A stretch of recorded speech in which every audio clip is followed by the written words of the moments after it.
कभी सोचा है मां के बिना जिंदगी कैसी होती है?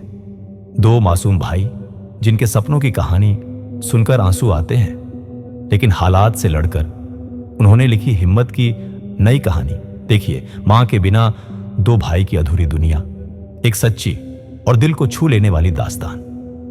अगर कहानी सुनकर दिल को सुकून मिले तो एक लाइक मां के लिए जरूर करना।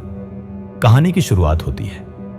गांव के किनारे एक टूटी सी झोपड़ी के आगे एक नीम का पेड़ खड़ा था।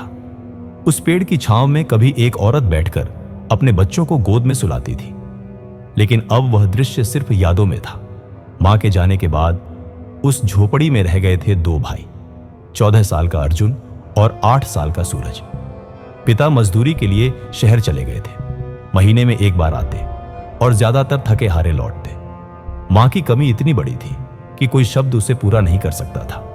खाली घर की आवाजें कैसे गूंजती है, सुबह की ठंडी हवा, बर्तन खटकने की आवाज और मां की पुकार, अर्जुन सूरज उठ जाओ, ये सब अब बस ख्वाबों में सुनाई देता।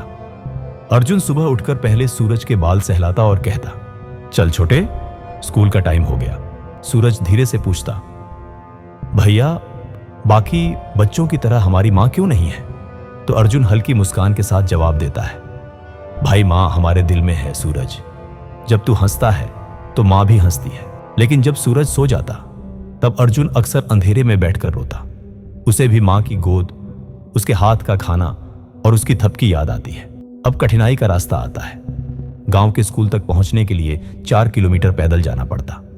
बरसात में रास्ता कीचड़ से भर जाता और गर्मियों में धूप इतनी तेज होती कि पैरों के तलवे जलने लगते। लेकिन अर्जुन के लिए यह सब सिर्फ एक एग्जाम था, रुकने का कारण नहीं। स्कूल के बाद वह लकड़ी बीनता, पानी भरता और घर का खाना बनाता। खुद के पास समय नहीं होता, फिर भी वह सूरज को होमवर्क में मदद करता। पढ़ाई में ट्यूशन की सुविधा नहीं थी, इसलिए अर्जुन गांव के मंदिर के पुजारी जी से सवाल पूछ लेता। पुजारी जी भी उसकी लगन देखकर कहते, बेटा तेरी मेहनत एक दिन रंग जरूर लाएगी। अब उसके लिए पहला बड़ा मौका यह था कि एक दिन स्कूल में विज्ञान प्रतियोगिता का ऐलान हुआ।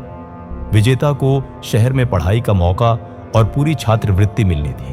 अर्जुन की आंखों में उम्मीद की चमक आ गई। लेकिन समस्या यह थी कि प्रयोग के लिए सामान खरीदने के पैसे नहीं थे। लेकिन अर्जुन ने हार नहीं मानी। उसने पुराने डिब्बे, टूटा बल्ब और फेंके गए तारों से एक पवन चक्की का मॉडल बनाया। सूरज हर दिन उसके पास बैठता और कहता, भैया ये जरूर जीतेगा, मां को भी अच्छा लगेगा। प्रतियोगिता के दिन जब अर्जुन का मॉडल चला और बल्ब जगमगा उठा तो पूरा हॉल तालियों से गूंज उठा। अर्जुन ने पहला स्थान हासिल किया और शहर में पढ़ाई का अवसर पा लिया। अब उसके लिए शहर की नई दुनिया बनती है। शहर आना अर्जुन के लिए जैसे सपनों की किताब का नया पन्ना खोलना था। लेकिन यह किताब आसान नहीं थी। हॉस्टल की जिंदगी, अंग्रेजी में पढ़ाई और तेज रफ्तार वाली दुनिया, सब कुछ नया था। लेकिन सबसे कठिन था सूरज से दूर रहना। दोनों भाई हर हफ्ते चिट्ठियां लिखते। अर्जुन लिखता, सूरज मैं मेहनत कर रहा हूं, एक दिन तुझे भी अपने पास ले आऊंगा। पढ़ाई के साथ अर्जुन अखबार बांटता, दुकान में सामान सजाता और रात को देर तक पढ़ाई करता। कभी कभी थककर किताब पर ही सो जाता, लेकिन उसके मन में मां की मुस्कान और सूरज की हंसी उसे जगाती।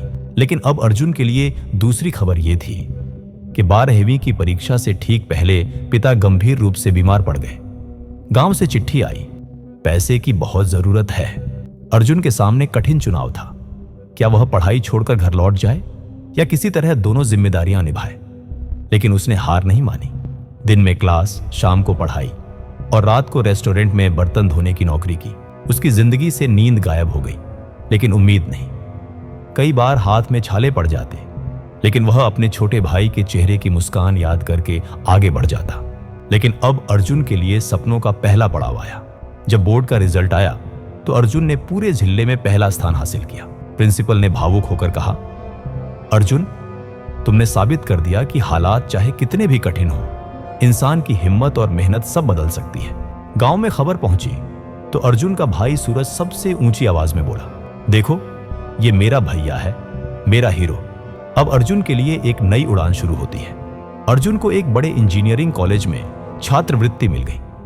कुछ सालों की मेहनत के बाद वह एक नामी कंपनी में इंजीनियर बन गया। उसकी पहली सैलरी का आधा हिस्सा उसने गांव भेजा और आधा सूरज के अच्छे स्कूल में दाखिले पर खर्च किया। जब सूरज शहर आया तो अर्जुन ने उसका हाथ पकड़कर कहा, अब तेरी बारी है छोटे, जो सपने मैंने देखे थे तू उन्हें पूरा करेगा। तो अब मां का सपना पूरा होता है। सालों बाद सूरज डॉक्टर बन गया। दोनों भाइयों ने मिलकर अपने गांव में एक अस्पताल और स्कूल शुरू किया। अब गांव के बच्चों को पढ़ाई के लिए दूर नहीं जाना पड़ता था और बीमार लोग समय पर इलाज पा सकते थे।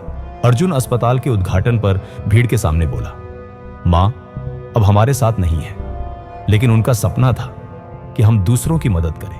आज ये अस्पताल और ये स्कूल उसी सपने की पहली सीढ़ी है।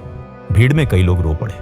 सूरज ने आसमान की ओर देखा और मन ही मन कहा, मां अब हमारी दुनिया अधूरी नहीं रही। तो हमें इस दर्द भरी कहानी से यह सीख मिलती है कि जिंदगी कई बार आपको गिराने की कोशिश करेगी, आपको अकेला महसूस कराएगी, लेकिन अगर आपके भीतर प्यार और हिम्मत है तो कोई ताकत आपको रोक नहीं सकती। अर्जुन की तरह, जो कभी हार नहीं मानता और जिसे लोग आज भी कहते हैं the boy who never gave up.